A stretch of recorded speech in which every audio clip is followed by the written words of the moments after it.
Bismillahirrahmanirrahim. Assalamualaikum warahmatullahi wabarakatuh. Alhamdulillah ala nikmatil Islam wal iman. Assalatu wassalamu ala Rasulillah sallallahu alaihi wasallam. Amma ba'd. Yang terhormat Al-Mukarram Kiai Haji Marsuto, semoga Allah Subhanahu wa taala senantiasa memperpanjang umur beliau dalam ketaatan serta sehat walafiat. Dipermudah segala urusannya, baik urusan dunianya maupun urusan akhiratnya. Serta yang saya hormati Bapak Ibu P3 SMP Negeri 1 Talango serta siswa-siswi SMP Negeri 1 Talango yang berbahagia. Bapak Ibu yang dirahmati Allah Subhanahu wa taala, alhamdulillah pada kesempatan hari ini kita semuanya masih diberikan kenikmatan sehat, kenikmatan sempat. Sehingga di 10 hari terakhir bulan Ramadan ini kita semuanya bisa melaksanakan ibadah puasa Ramadan dengan sempurna, dengan baik. Dan pada kesempatan kali ini saya ingin berbicara tentang kewajiban mengganti puasa. Bagaimana apabila Bapak, Ibu serta anak-anakku sekalian punya hutang puasa hingga Ramadan mendatang. Bapak Ibu yang dirahmati Allah Subhanahu wa taala, puasa bulan Ramadan adalah kewajiban bagi setiap muslim yang baligh, berakal dan mampu menjalankannya. Dasar kewajiban puasa sudah jelas disebutkan dalam Al-Quran surat Al-Baqarah ayat 183. A'udzubillahi minasyaitonirrajim. Ya ayyuhalladzina amanu kutiba alaikumusiyam kama kutiba alal ladzina min qablikum la'allakum tattaqun. Juga dalam hadis Nabi Muhammad SAW tentang rukun Islam, pelaksanaannya dimulai dari fajar shodiq hingga terbenamnya matahari atau waktu maghrib.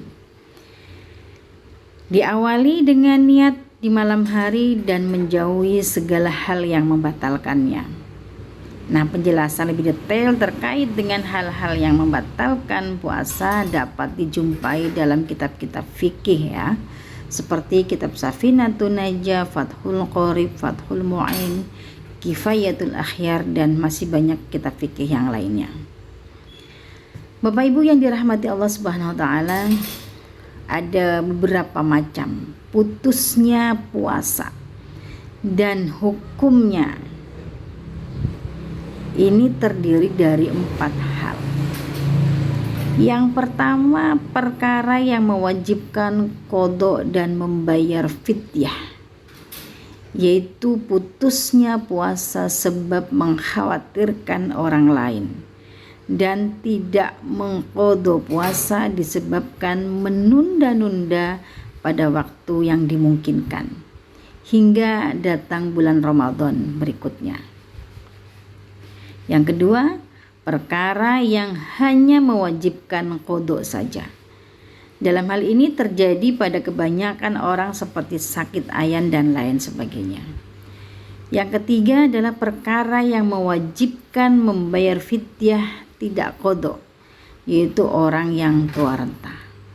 Dan yang keempat, tidak wajib qada dan tidak wajib fidyah, yaitu orang gila yang tidak disengaja gilanya. Ini dijelaskan dalam Safinatun Najah fi Usuluddin wal Fiqih ya, oleh Syekh Salim bin Abdullah bin Sumair. Bapak Ibu yang dirahmati Allah Subhanahu wa taala, Syekh Nawawi dalam syarah Kasyifatus Saja menjabarkan penjelasan Syekh Sumair. Yang pertama, wajib qada dan membayar fidyah. Golongan yang wajib qada atau wajib mengqada puasa dan membayar fidyah itu terdiri dari 2. Yaitu yang pertama, memutuskan puasa karena mengkhawatirkan selain dirinya dan keterlambatan mengqadha puasa hingga datang bulan Ramadan berikutnya. Syekh Nawawi memberikan gambaran pada poin pertama ini seperti halnya orang yang menyelamatkan orang lain atau selainnya sehingga ia membatalkan puasanya. Seperti contohnya adalah seorang ibu hamil dan menyusui yang mengkhawatirkan kesehatan anaknya ketika ia berpuasa, meski dia sendiri sanggup menjalankannya. Dan yang kedua, wajib qadha saja. Syekh Nawawi memberikan alasan mengapa hanya diwajibkan qadha tanpa membayar fidyah.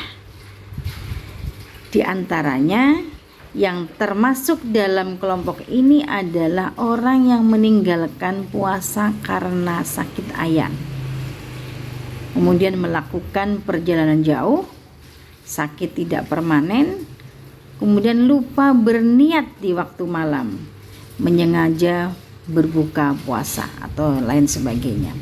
Nah, yang ketiga, wajib membayar fidyah tanpa qadha. Jadi hanya wajib membayar fidyah tanpa wajib mengqadha. Adalah hal ini diperuntukkan untuk orang tua renta yang sudah tidak mampu lagi menjalankan ibadah puasa. Termasuk juga orang-orang sakit yang tidak bisa diharapkan kesembuhannya. Logis jika hanya membayar fidyah saja. Nah, ini dikarenakan karena lemahnya fisik yang tidak mungkin lagi melakukan ibadah puasa. Kemudian yang keempat, tidak wajib qadha dan tidak wajib membayar fidyah. Hukum keempat ini, Bapak Ibu yang dirahmati Allah, diperuntukkan bagi orang gila, anak kecil yang belum balik, dan juga kafir asli. Bapak Ibu yang dirahmati Allah, sangat penting hal yang saya bahas kali ini untuk diketahui oleh kaum muslimin, muslimat, karena ternyata masih saja terjadi perbedaan pemahaman khususnya terkait qadha dan fidyah. Nah, ini sering sekali ditanyakan oleh para jamaah bahwa selama ini bagi wanita hamil atau menyusui yang meninggalkan puasa karena khawatir terjadi hal buruk pada bayinya, mereka hanya membayar fidyah tanpa mengqadha. Nah, tentu hal ini tidak bisa dibiarkan menjamur di tengah masyarakat muslim. Dan Imam Ghazali turut menjelaskan dalam karyanya di kitab Al-Ihya Ulumuddin, yang artinya adalah adapun fidyah adalah wajib atas wanita hamil dan menyusui ketika keduanya membatalkan puasa karena khawatir akan keselamatan anaknya. Setiap hari yang ditinggalkan 1 mud untuk 1 orang miskin dan dibarengi dengan melakukan qadha atau mengganti puasa. Nah, dalam kitab Al-Ihya Ulumuddin ya, di halaman 234 juz 1. Nah, demikian pula Bapak Ibu yang dirahmati Allah, Syekh Taqiyuddin dalam Kifayatul Akhyar, beliau menambahkan bahwa jika keduanya, wanita hamil dan menyusui, mengkhawatirkan kondisi anaknya sebab keguguran bagi wanita hamil dan ASInya dikhawatirkan sedikit bagi wanita yang menyusui, maka keduanya boleh berbuka. Dan wajib atas keduanya mengqadha dan membayar fidyah 1 mud untuk setiap harinya.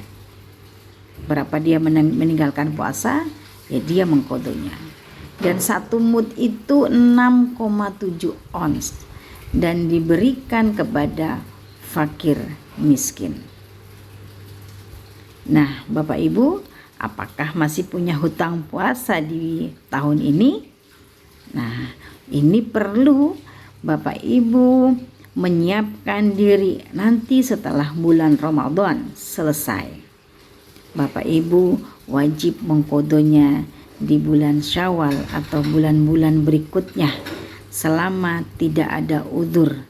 Bagaimana puasa Ramadan Bapak Ibu bisa mengkodonya sebelum bulan Ramadan yang akan datang. Mudah-mudahan kita diberikan kesehatan agar bisa mengkodok puasa kita sebelum bulan Ramadan yang akan datang. Wallahu yarhamuna birahmati tamah fid dini wad dunya wal akhirah. Wallahu muwaffiq ila aqwamit thoriq.